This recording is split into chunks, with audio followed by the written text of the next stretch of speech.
What if I told you that the chaotic news you see on your phone today, the wars, the arguments, the prices of food going up, were all written down like a script hundreds of years ago? You might think I'm crazy, or you might think I have a magic crystal ball, but I don't use magic. I use a time machine called history. In science fiction, there is a concept called psychohistory. It is the idea that if you study how millions of people acted in the past, you can perfectly predict what they will do in the future. Why does this work? Because human beings never, ever change. We build giant empires, we get incredibly rich, we get lazy, we start playing tricks with our money, and then we fall. It is a clock that never stops ticking. Imagine the world as a giant school playground. Every few weeks, a new kid becomes the boss of the playground. They make the rules. For a long time, the boss was the Roman Empire. Then it was the British Empire. And for the last 80 years, the boss has been the United States of America. But pay close attention to what I'm about to tell you. Right now, in the year 2026, the American empire is walking blindly into a trap. And they are doing it because they are following the exact same invisible script that destroyed the Romans and the British. In our time together today, I am going to reveal a secret pattern. I will show you why the fires burning in the Middle East right now were predicted decades ago. I will show you why it absolutely does not matter who is sitting in the White House. And most importantly, I will explain the trap. But to understand this trap, you don't need a degree in economics. You just need to understand how school lunch tickets work. Let's go back to the beginning. Let's look at the greatest magic trick of the 20th century. To understand the future, you have to understand money. But forget about complicated banks and stock markets for a second. Imagine you are at school and you have the best lunchbox in the entire cafeteria. You have chocolate, pizza, and cookies. Your name is America. The year is 1944. A giant, terrible fight, World War II, has just ended. All the other kids are tired, bruised, and their lunchboxes are completely empty. You stand up on a cafeteria table and make a brilliant deal. You say, "Listen, everyone, I will share my food with you and I will protect you. But from now on, we are going to use a new rule. If you want to trade snacks with anyone, you must use my special arcade tokens." This was a real meeting. It was called the Bretton Woods Agreement. America said, "My dollar bills are magic." Why? Because for every paper dollar you hold, I promise I have a real heavy piece of solid gold locked in my vault. The whole world agreed. The US dollar became the money of the world. But here is where the history clock starts ticking. As time went on, America started spending too much. They fought costly wars like the one in Vietnam. They built giant rockets to go to the moon. They started printing more and more arcade tokens. But they didn't put any more gold in the vault. The other kids in the playground weren't stupid. In 1971, they figured out the trick. They marched up to America and said, "Hey, we want our gold back." But America couldn't give it to them because the gold was gone. So President Nixon went on television and did something shocking. He changed the rules of the entire world. He said, "The tokens are no longer backed by gold. They are backed by my promise." Now pause and think about this. Normally, if a kid on the playground did this, everyone would laugh, throw away his tokens, and stop listening to him. The American empire should have ended right there in 1971, but it didn't. Why? Because America found a secret weapon, a cheat code. They went to the kids in the Middle East. These kids controlled the most important thing on the planet, oil. Oil is the energy that makes cars drive, planes fly, and factories build. It is the ultimate juice box. America made a quiet deal with them. "We will give you massive weapons to protect yourselves, but in return, you must make a strict rule. Anyone in the world who wants to buy your oil must pay you in US dollars." This was called the Petrodollar.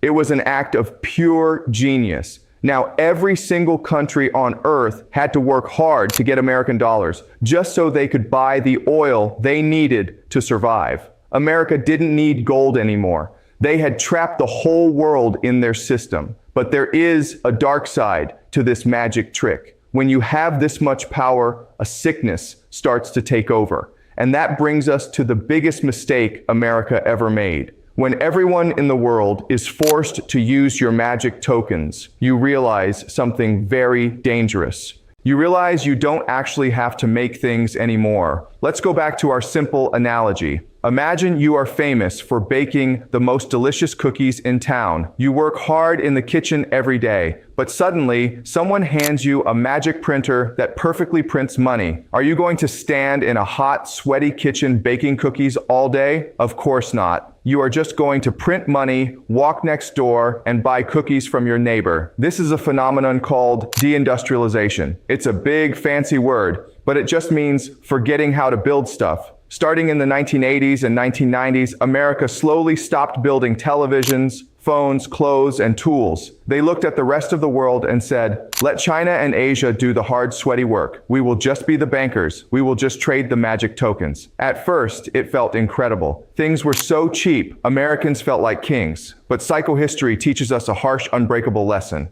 When you let someone else make everything you need to survive, you slowly hand them your power. Your muscles turn to fat. Instead of raising a generation of engineers, scientists, and builders, America raised a generation of gamblers. They created a giant casino called Wall Street. Instead of making real, physical things, they just made bets on numbers flashing on a computer screen. In 2008, the casino broke. The great financial crisis tore through the world. The magic tokens almost lost their magic forever. How did America survive it? By doing the only thing they knew how to do. They turned on the printers and printed trillions and trillions of new tokens. But out on the playground, the rest of the kids started whispering. They looked at the boss and said, he doesn't build anything anymore. He just prints paper, and his paper is losing its value. The foundation of the empire was cracking. And when an empire's foundation cracks, it only takes one big push to make the whole building collapse. Which brings us to today, the year 2026, and the trap that there is absolutely no escape from. Years ago, I looked at the cycles of history and I made a prediction.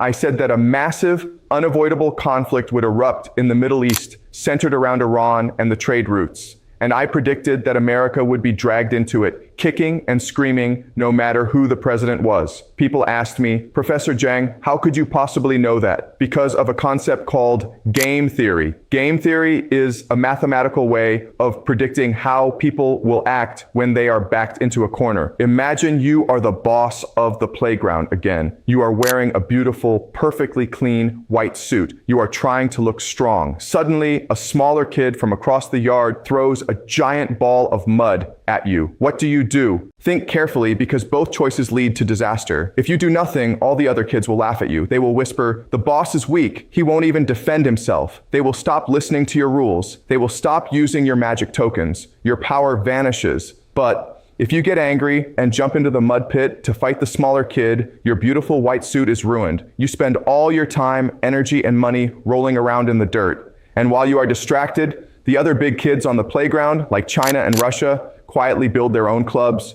share their own snacks, and make their own rules. This is the trap in the Middle East. It is a brilliant historical snare. Remember the petrodollar? America's ultimate superpower relies on controlling those trade routes and making sure everyone buys oil with US dollars. But today, the spell is broken. Countries are starting to trade oil in their own currencies. To prove they are still the boss, America feels completely forced to use its military. They feel they must fight in the Middle East to protect the illusion of their control. But wars today cost trillions of dollars. How does an empire that doesn't build anything pay for a $1 trillion war? They print more tokens. And what happens when you print too many tokens? The money becomes worthless.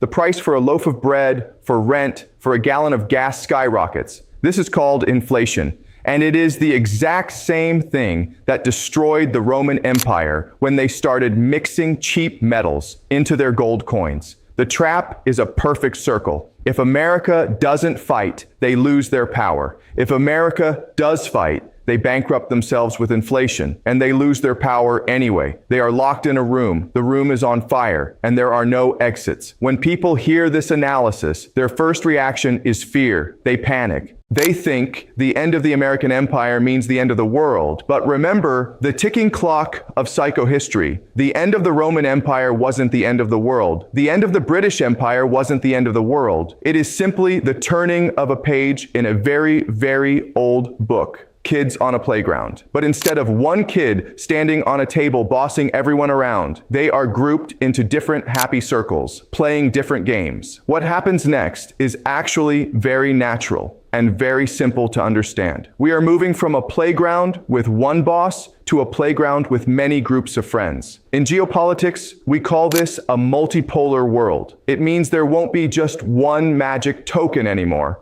There will be many ways to trade. Countries will have to learn to respect each other's rules. And America will be fine, but they will have to go back to the kitchen. They will have to remember how to bake their own cookies instead of just printing paper to buy them from someone else. They will have to build things again. The conflicts we see today, the economic pressure, the wars, the loud arguments on the television, they are not random accidents. They are not the fault of one evil person. They are simply the growing pains of a world that is changing its rules. The era of the grand illusion is over. The bill has finally arrived in 2026, and it must be paid. For you, the viewer, the lesson is not to hide under your bed. The lesson is to understand the game. Starting today, do not be distracted by the loud, angry noises of politics. Look at the history. Look at the money. Look at who is sweating to build real things and who is just sitting at a computer printing paper. Because history doesn't just predict the future. If you know how to read it, it prepares you for it. I am Professor Jiang. Thank you for watching Global Insight Analyst.